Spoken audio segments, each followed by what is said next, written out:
it's going to result in reductions each fiscal year until we can make that up somehow through an override of, you know, more than what we need just to restore what we already cut. So I'd still like to take a look at the recommendations of the superintendent. I mean, if I go to that improved quality budget list, I can immediately eliminate some things that, you know, we could either fund through other funding sources, or that we could just say that we don't need.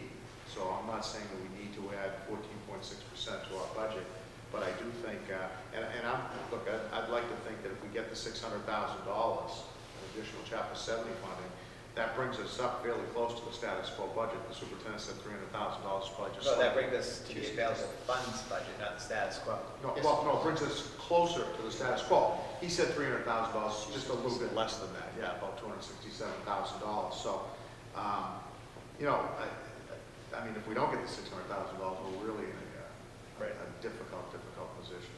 So again, my position would be that if we're going to be looking for an override for a restoration budget, that we at least take a look at those areas in the improved quality budget that would help alleviate the overcrowding in the classroom, particularly in the secondary school. Well, the amount for the override would be required would be reduced by that $650K also that the governor just announced. Absolutely. Correct. So it makes it slightly more palatable if overrides are palatable. But I agree, and I think the class size teachers, we've talked how long about health teachers and adding health teachers at a lower grade level. Ms. Davis, any comments on the budget? Every year I have a headache from January through April. No, I agree that I think we should try to go for a restoration budget with an additional look at improving class sizes if possible. You know, it leads to an unfortunate amount that we would need to ask for an increase, and of course the possibility that we wouldn't get it.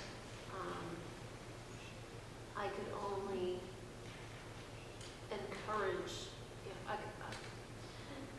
I could only hope that if the state is going to continue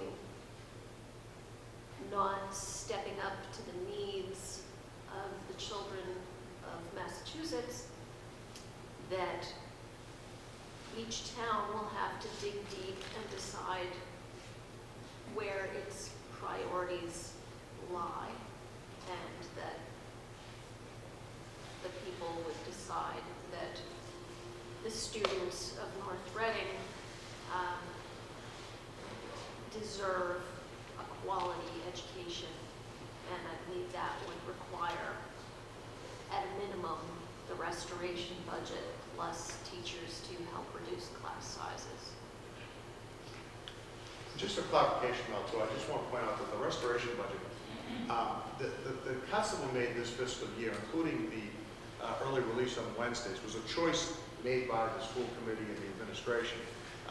Even if we were to just have available funds next year, we don't necessarily have to make that choice again, but we would have to find other ways to save money in order to do something different. So, you know, that people get confused about the early release. It's not because we're saving money paying teachers. That early release is a direct result of some of the other cuts that had to be made because the teachers need the planning time, you know, and that was basically the way that we found the planning time was to do the early release. And I'd add that we have that early release, and at the middle school, you still have kids during at least one quarter of the year with 6, quote, academic seminars a week. So it's spread out over So the we system. spread out the pain, And exactly. it's not as if we try, and again, it's trying to put your finger in the dike. If we try to restore the full day on Wednesdays, then we're going to spring a leak someplace else. And that's really what it comes down to. There's only so much money, and we have to make choices, and we've made some difficult choices. And we're going to continue to have to do that. As Nicole suggested, every year at this time, we're faced with the same problem. And generally, we're looking at a number and trying to reduce it down to what's available. So, you know, we had an override 4 years ago. it got us back on our feet, and we knew at the time we passed that override, unless it was a dramatic change in the way the state does business and a dramatic change in the way we fund our budget, our appropriation, that at this point in time, we were going to be looking at another override, so. And I should also add, we really haven't done anything at the high school in terms of adding staff. We haven't done anything. We've reduced staff, we've reduced classes, and the high school courses in the high school problem continues to grow in terms of class sizes. Well, let me also add that when Mr. Bernard was here, is talking about some of the new classes that were added. Part of that reason is that we eliminated the, for all of the department heads,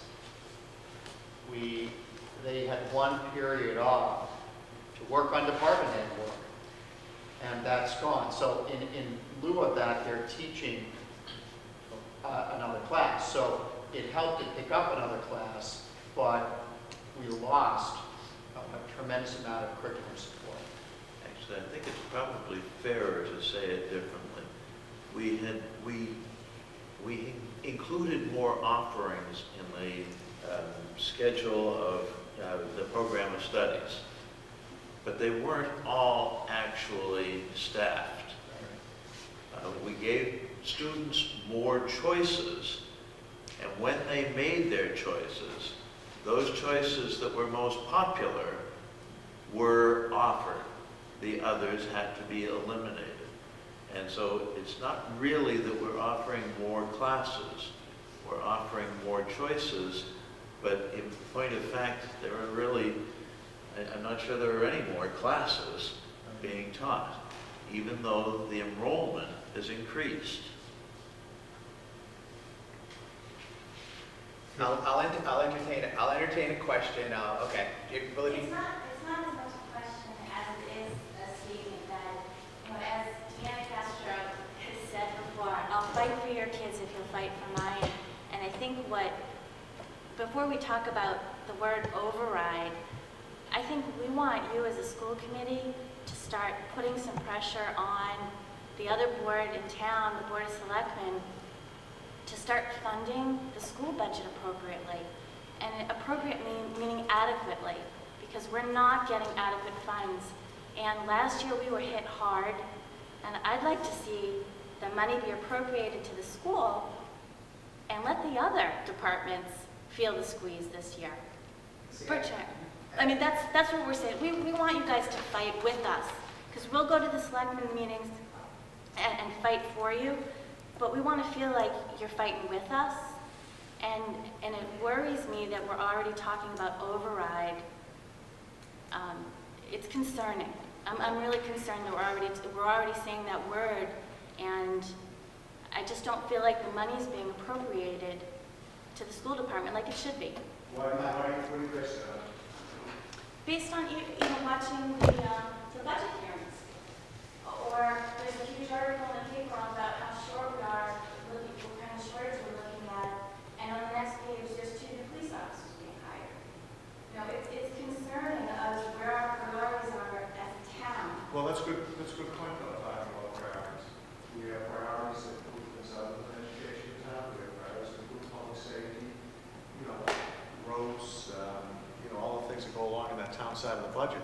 And I'm not disagreeing with you that there can be some type of an adjustment potentially made, because in the past, the town side has bailed us out, and I use that word, and that's the word I tend to use, is bail out. A couple of years ago, with $600,000 of funding that they had to make some additional cuts. The bottom line is it's a systemic breakdown in the way budgets are funded in Massachusetts right now. And we can, even if potentially we were able to do that for a year and say, well, look, we're going to get our funding from the town side, it doesn't fix the problem. The problem perpetuates itself every single year. Our budget, just based on collective bargaining agreements and step raises, okay, and I don't want people to misunderstand this, collective bargaining plus step raises, is about a 5% increase. Kyle, correct me if I'm wrong, about a 5% increase every year before we do anything, okay? And if our budget our appropriation only goes up 1.5%, 2%, 3%, we're behind the 8 ball before we even give a teacher their collective bargaining raise or their step raise. That doesn't even take into account inflation, okay? fuel costs, health insurance costs, things of that nature. It doesn't take into consideration increasing enrollment, the need to basically provide more teachers to keep class size within our goals. It doesn't include expanding requirements by the Department of Education. It requires us to do more and more every single year. So it's easy to say this year we should get more appropriation from the town side and sacrifice some things on that side. It doesn't fix the problem.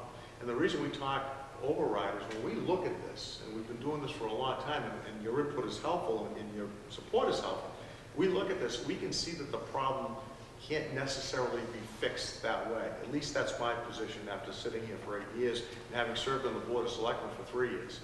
That it just isn't the solution. There's one big pot of money here in town, and I agree with you. Perhaps we can get some additional funding that way, but I don't think it solves all of our problems. I really don't. No, and I would say if this governor's budget comes through, the Chapter 78 comes through, and we're $267,000 short for a status quo budget, and then I would think there'd be some sense in negotiating with the selectmen at that time and saying, it's a $267,000 difference. It's going to hurt on your side, but we'll help you find that money. I do think you have to be careful, though. The worst thing that any town can do is pit one department against the other. I don't think it'll serve any positive And purpose. based on my experience of 20 years in town and being on town boards for the last 18 years, the Board of Selectmen that we have right now is probably one of the most supportive boards of selectmen for education that I've ever dealt with. I'm telling you right now. They've been supportive in the past, and I agree 100% with Mel, that if this is a $267,000 problem to get back to status quo, that they will work with us very closely. I know they will, to get to that point. That status quo, that doesn't even restore the things that we had to cut last year. Right. But when you get beyond that, you're talking some difficulties in getting much beyond that. And even, and not that this would happen, but let's throw for instance, and I'm not, this isn't proposed, no one's proposed this, they close the library and they say, no more recreation program. The money that would come from those two things would basically get us to status quo, and that's it. And we've lost what I consider to be two important programs in the town. So by taking that approach, you can sometimes set one side off against the other. I do think, however, that if we have a $267,000 difference to get to a status quo budget, that I know we'll negotiate with selectmen, town administrator to try to find, right, to make up that difference. However, when you start talking about a restoration budget, the amount of money you're talking about there, I mean, you'd have to close a lot of things and get rid of a lot of people to make up that amount of money. Just a point, keep in mind that on the governor's budget, there's how much loss in lottery aid? $200. So Right, they're already starting with that. they're already starting, if that's how it's worked out, Right. that they would take they'd have to find $200,000 within their budget in order for the school department to take the Chapter 78. I think that scenario probably would happen, but they're already in the hole of 200. So if we were asking them to pick up the difference, That was 450. yes, right. So again, we struggle with this, you struggle with this. We say it every week, every meeting. It's a systematic problem. The state has got to allocate more money to education. The work that the volunteer group's doing in North Reading is going to be a big help in getting that accomplished. I think the governor has big plans for education, but from what I've seen, the funding right now is not there.